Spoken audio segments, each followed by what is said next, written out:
Hi everyone, in this video, I'll teach you how to calculate your startup cost. Hi, I'm Dafan the ProfessorZ, your real-life homeless to Ivy League professor, attorney, and serial entrepreneur. Before you start your business, it's important to know how much money you will need when you get started. Undercapitalization is a huge problem for small businesses. Without sufficient capital, even if you have the best plans and the best business idea, you are not going to succeed. So it's crucial to calculate your startup costs properly so you can set yourself on the right path to success. When you calculate your startup costs for the first time, I generally recommend breaking them down into 5 different categories. First category of cost is raw materials and supplies. These are the things that you need to produce your product or service. If you're making a product, of course you need ingredients, you need raw materials, and you need some supplies that go along with them. For example, if you run a restaurant, you need food, meat, vegetables, but you also need condiments and flavoring. Without those ingredients, you will not be able to produce the dish that you intend to sell.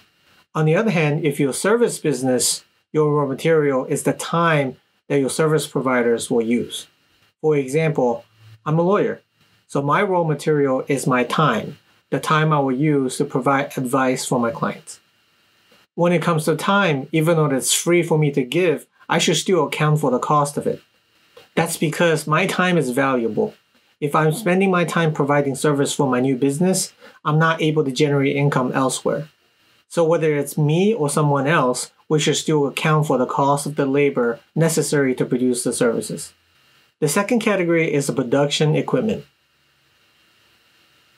If you're making a product, of course you will need equipment to make it happen. In a restaurant, you need pots, pans, you need refrigerators, and you need other kitchen equipment. If you're producing digital media or content, you need camera, you need lighting equipment, and you need computers.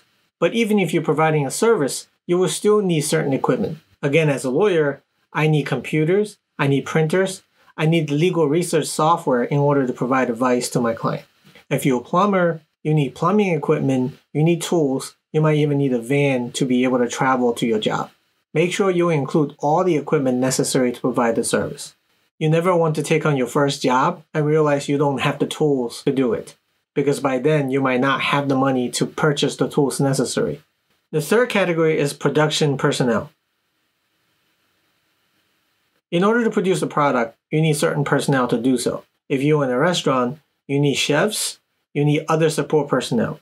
Even for a service provider, there are still some personnel necessary. Again, for example, as a law firm, you might need a receptionist. You will most definitely need a paralegal, as these support staff is necessary for you to do your job efficiently.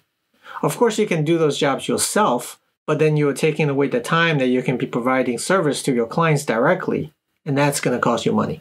So when you're calculating your startup costs, it's best to include all the necessary support that you need. The fourth category is location expense. I know many of you will say, I'm starting this business at home, so I don't need to pay for a location. But even if you're working at home for free, you will still incur other expenses. You will use up more utilities, you might need better internet, you might need an additional phone line.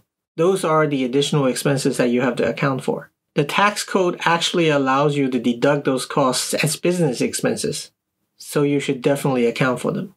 And if your business starts to take off, do you really want to be running your business at home full time? You might need more space for inventory, you might need more space for tools, and you might need a space to see clients. It's better to account for those location expenses up front so you don't have to scramble to come up with the money when you need them. The fifth category are other expenses. These are the professional other expenses that you will encounter when you start your business. One of the biggest expenses you will encounter is legal fees. If you didn't know, lawyers are expensive, but they serve an important function. You have to navigate through a lot of agencies, a lot of government entities in a lot of different jurisdictions. If you don't do it properly, you will not be operating legally. There are also relationships that you need to build and contracts you need to enter into. So a lawyer is essential to be able to provide you the advice you need to operate under the best conditions. So in general, when you start your business, you should account for at least a few $1,000s for legal fees. Many entrepreneurs are tempted to forego this expense and do it without a lawyer, and many of them have come to regret it later on.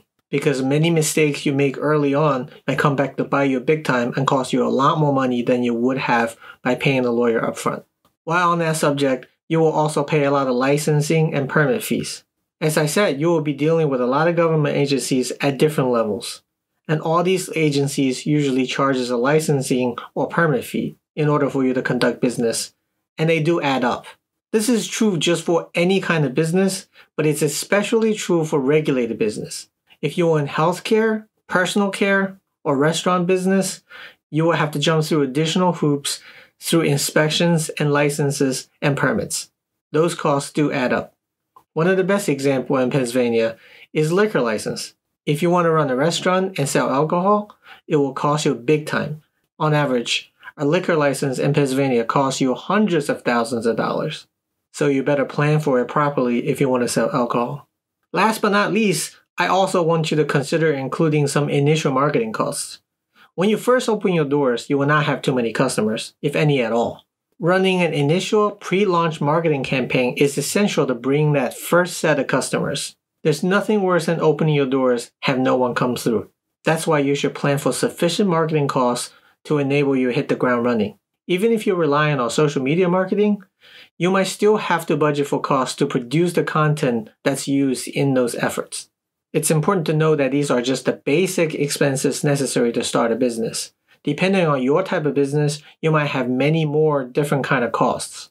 If you are unsure what kind of startup costs you need to include, you can always look at existing competitors and learn from what they do. If a business similar to the one you're trying to start incurs a certain expense, then you should probably budget for that as well. I've included a spreadsheet template that you can use to calculate your startup costs. The link to the spreadsheet is on my website and also in the description of this video. If you like these simple 5-minute lectures and want to learn more about entrepreneurship, please like and subscribe. Again, this is Dafan the ProfessorZ, guiding you on your journey to success, freedom, and satisfaction. Until next time, be successful.